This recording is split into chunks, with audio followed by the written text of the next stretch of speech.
the first time that I ever heard about psychedelics probably was when I was 14 or 13 years old. And I was reading a book, and it had a quote from Terrence McKenna in it. And it talked about psilocybin mushroom and LSD. And I just like really, as soon as like I saw that, because it was implying plants, I was really interested in that. So I like immediately dove into that. So that's kind of how I guess kind of found out about psychedelics, and kind of from there it just blossomed more into a kind of like I want to find out more and more about it and just keep researching. And I found out all sorts of crazy stuff about it, religious aspects and spiritual aspects and tons of different things from it. You can actually like open your mind and your perspective to actually seeing things that are actually there all the time, like patterns and things like that, and the way that structure is there, but you don't notice that until you actually take these substances. Psychotropic presents Trippy the Hippy.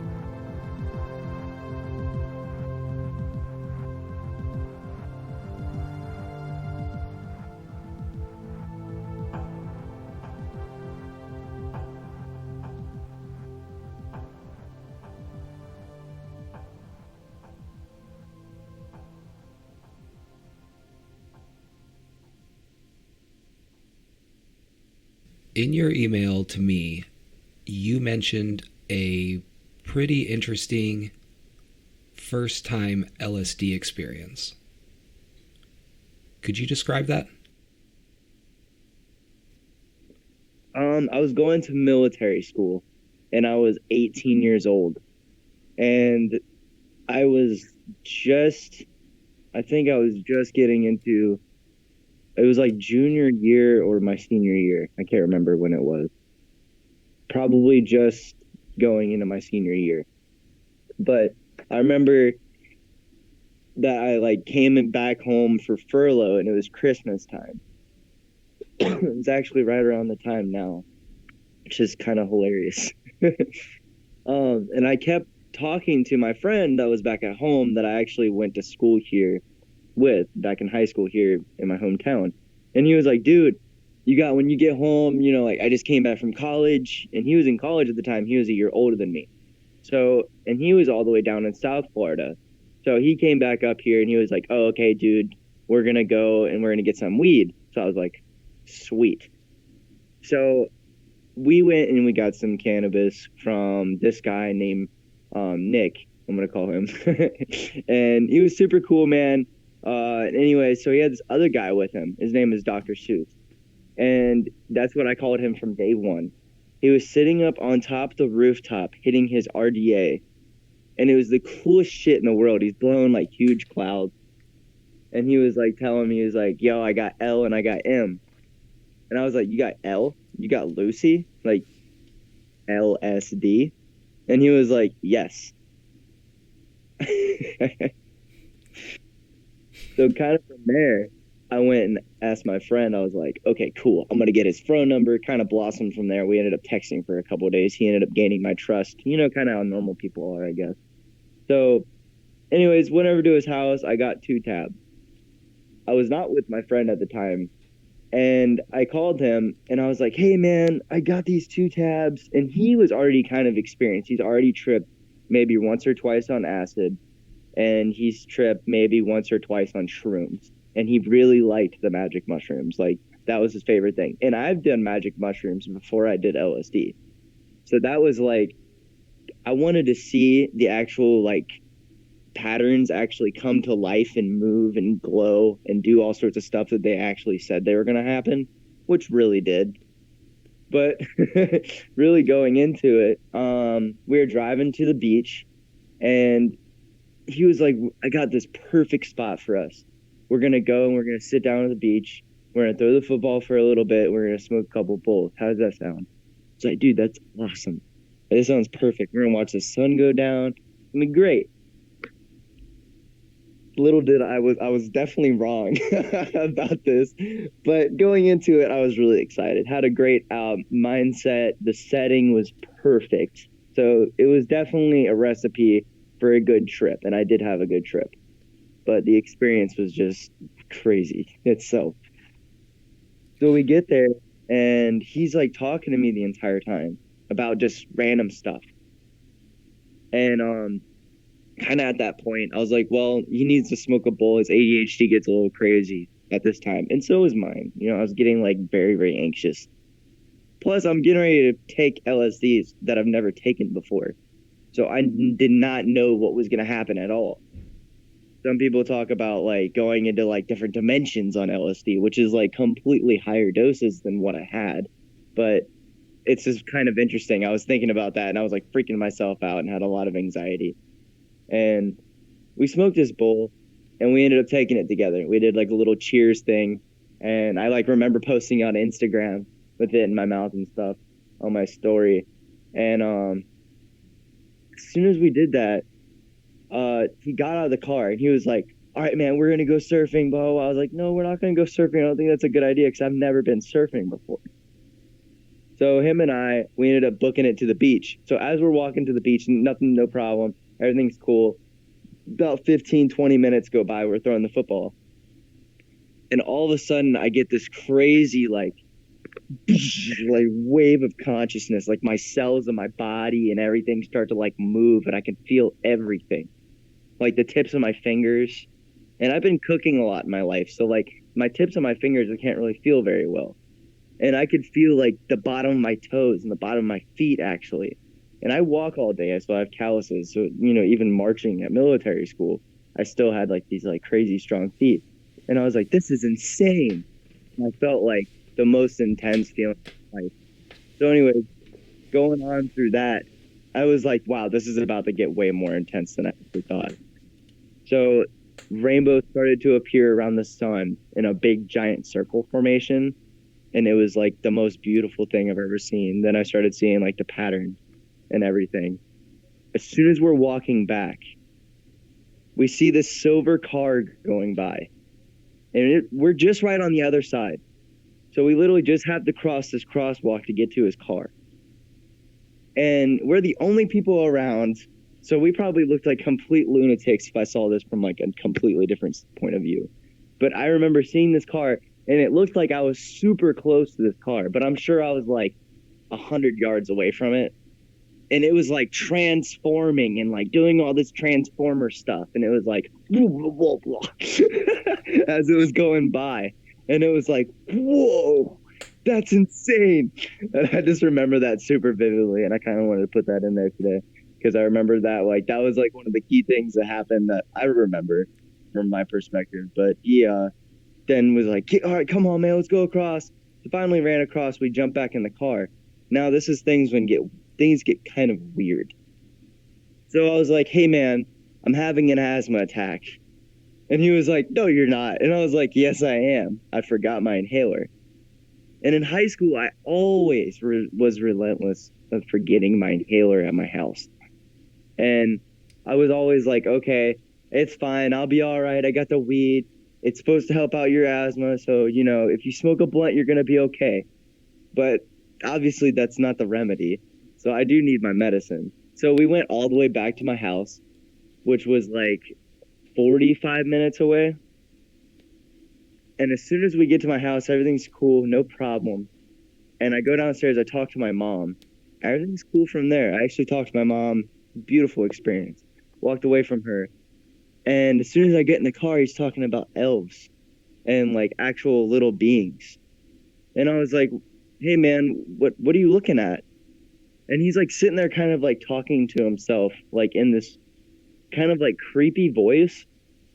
And I didn't know if I was going to like try to mimic the voice or anything on the interview. I think it'd be kind of weird if I did, but I do it every single time I tell the story. But it was just super strange though. And I don't know how to describe it. It was just very like satanic and the most demonic like sounding shit I've ever heard in my life. Like from an actual human being, not from a TV show or anything like that, like an actual like real life event happening before my eyes. him watching these little creatures that he was saying walking across. And I'm on acid too, man. We took the same dose. And I'm looking at this stuff and I'm like, dude, there's nothing. I mean, like totally the pavement was moving and morphing and it was like turning into lava for me. But there is no little figurines or animals or anything like that. So fast forward through this story. I'm like, that's fine, whatever. We get in the car. I wasn't thinking to myself, like, he's having a schizophrenic like breakdown here. No, that's not what registered through my brain because 18-year-old me on LSD was definitely not thinking about that. I was just thinking about how to try to keep myself safe the entire day. So I guess we went underneath this bridge that was literally like 15 miles away from where we first started the trip, which doesn't make any sense to me. And I was driving the tractor today trying to like relive everything. And I was like, why did we do that? But then I remember we're on acid, so nothing really makes sense anyways. So we get there and it was just the craziest thing ever. He's sitting there doing the same exact thing, but whatever he was like looking at and he was seeing has possessed him now, he told me. And that everything is going to come crumbling down and he's here. And like he just kept going at the topic of that he's here and he's going to get us. And I'm like, what are you talking about? And he's like, the guy that was with us the entire time. He was in the back seat of my car. Now he has possessed me. And I'm like, I'm on acid and I feel like I'm in a movie anyways. And this is completely out of a movie. Like this story went from like 10,000 to like 18,000 here now. Like, I don't even know why it jumped so much. Like, I was freaking out completely. I was like, I don't know how I'm ever going to get away from this dude. I have to drive away with him. He has to take me home. Oh my gosh, it was just so scary. So we're sitting there underneath this bridge smoking this bowl. And I remember I had that bowl until like I was out of high school and I was in my first semester of college and I got rid of that bowl. And I had it from like my freshman year of high school all the way until that day. And I just had to part with that actual like time of us like hanging out together because I got it that day. Like 2 or 3 years ago before we ever took acid together. And it's just like a super like memorabilia thing, you know, between us. So I was like, I can't keep this anymore. You know, I have to let go of these memories. So it's really nice me telling this story now. So anyways, long story short, I was kind of done with that. After I saw that and I saw everything that was going on with him, I was freaked out. I was like, just take me home, bro. Like, I'm getting really tired. I really don't know what to do. And at the time I was living right by the beaches. So right by where we were. But my mom's house was completely on the other side of town, which was terrible and such a drag. But it's okay because I was staying at my stepmom and my dad's house. So I crashed there and it was probably the best sleep of my life. I woke up the next morning and everybody's telling me like, did you hear what happened to Jarrett? Did you hear what happened to Jarrett? And I'm like, no, what are you talking about? And they're like, his parents put him in a mental institution. And I was like, what? And they're like, yeah, he went and started saying that he was God and that he was going to go and sell his house. And he literally posted his family's house on Craigslist that night when he dropped me off and went back to his house, posted his house and also his car on Craigslist and tried to sell it and move to Puerto Rico. For what reason, I don't know, but the guy was telling him to do it. And that's the only reason why he was saying it. So his parents were like, no, no, no. But he is out now and he's actually like diagnosed with schizophrenia. And I just feel completely bad for him because we're friends on Facebook and he talks about this guy all the time on Facebook. Like constantly. So was there any indication of this before this LSD trip? Was there any indication of him being unstable mentally? There would be times, but we always pushed it off. And that's a really great question to ask. I really think that my entire group, my little stoner skater group, we all pushed it off aside. And we were like, no, it's okay. It's no problem. All throughout high school, we were like that. And then when I left, everything went to shit because we forgot about it. And I honestly forgot about it too. So I didn't think like, oh, he's a little off. I probably shouldn't do psychedelics with him. But I didn't think about that. It didn't ever cross my mind until after the events unfolded. And now that you say that, it's really making me think. I'd never thought about that. Could you describe one of these instances? Absolutely. Yes. We were sitting at the table, I remember in high school when I first started smoking, and we were all hanging out, and he just started smoking as well. And he came over and he would smoke, and then he would sit there and he would play with his grinder, and do little agitative stuff because he's super anxious, had really bad social anxiety. But besides the fact, everybody does at some point. And he literally was like talking to like, he would always like bite the air and like be like, and say some like weird sly stuff, like to the side of like his, I guess his shoulder. I, I'm doing the motion right now, but it's like I was trying to put it in words. And he would do that all the time. I just thought it was something that he did when he was high, because like some people have niches when they're high. They do weird things when they're high. So I would never think of it as something crazy. And when we got more and more as our tolerances build up, those ticks normally go away from people, like the weird things that they do when they're high, like, putting the remote in the fridge, which I've never done, but I have a friend that did it, or taking a box of macaroni and cheese and putting it in a pot, like those kind of things. But he would always do that specific thing. And he would also go and like talk in the corner, and we'd walk over there and think that he's on the phone, and he would be like, hey, what's up? I was just talking to like Jeffrey. I'm just naming a random person, but and we'd be like, what? Like, Jeffrey's not here, bro. Like, he was at the party last night. Yeah, but he's not here tonight, dude. Like, he was like, no, we were on the phone. I was like, you weren't on the phone. Your phone's over on the table. Like, it'd just be really weird things like that. We never like thought like, hey man, maybe there is something going on with him. All my other buddies were like, yeah, he's kind of crazy. But me, I'm so open-minded to like, no, he's all good. He's going to be like, really, I'm a naive person when it comes down to that kind of stuff. I almost got mugged on Thanksgiving right before I got an interview with you.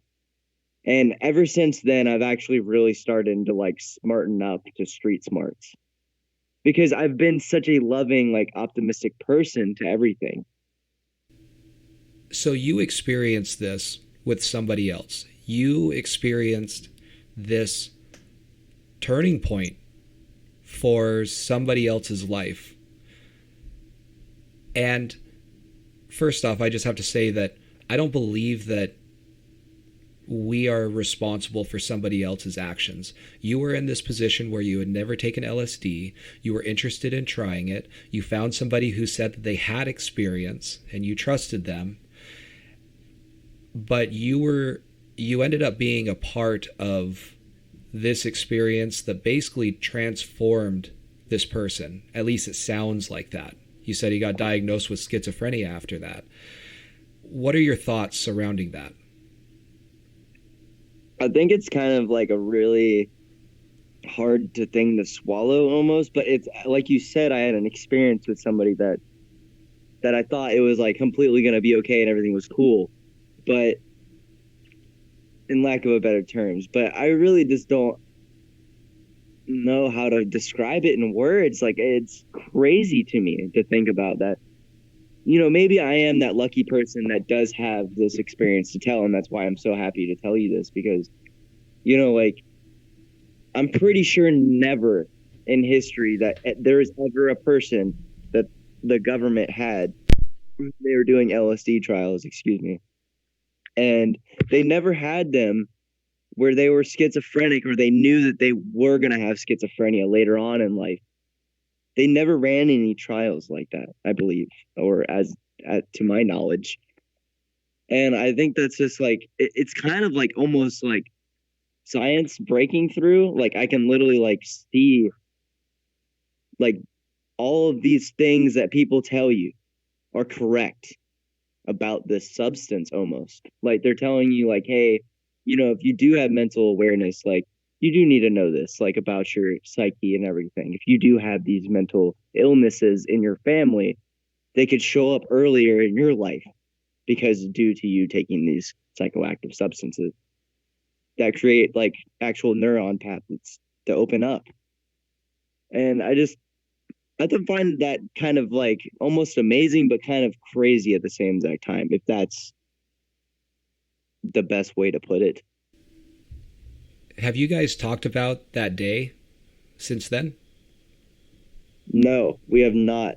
I have never mentioned that day to him, to ever bring up anything, maybe to like send him into another episode, I guess I could say. I don't want to trigger anything. And I'm using that word very lightly, but I don't want to have any set negativity towards him at all. I just don't want him to freak out about anything. I know that sounds kind of weird, but I just don't want him to think about the bad times. I do want him to think about the good times. Like I do mention, like, hey, remember the times when we used to smoke pot behind school and stuff like that? And, that's the fun times. Remember the time when we took mushrooms together? Like we actually had a good time. Like I didn't really even take mushrooms that much. I took like point 0.5 when we were skateboarding one time. I don't even call it a psychedelic trip. I just like microdosed. And he tripped like completely. And that's the first time I ever really saw him trip.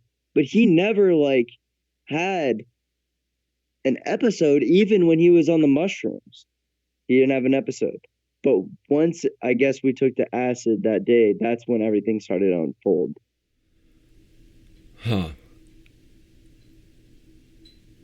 I guess it kind of puts a whole new spin on what something like LSD can uncover.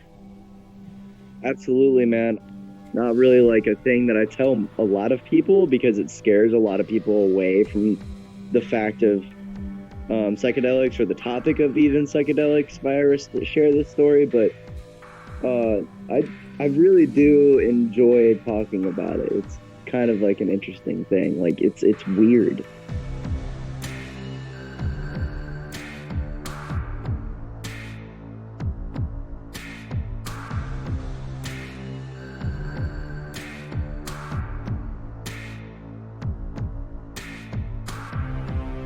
This episode was produced by me, Philip Johnson. All songs used can be found in the description section of this episode. If you liked what you heard today, and you want to hear more, please subscribe. Also, rate and leave a review wherever you get your podcasts. If you're interested in getting a sneak peek at upcoming episodes, be sure to follow Psychotropic on Instagram at Psychotropic Podcast, all one word. If you're interested in supporting the show, either through purchasing a t-shirt or becoming a patron, or if you just like to write in and share a story or tell me what you think, you can do all of this at psychotropicpodcast.com. Thanks for listening, everybody. See you next time.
Would you mind sharing that voice that he had? Yeah, sure, man. Absolutely.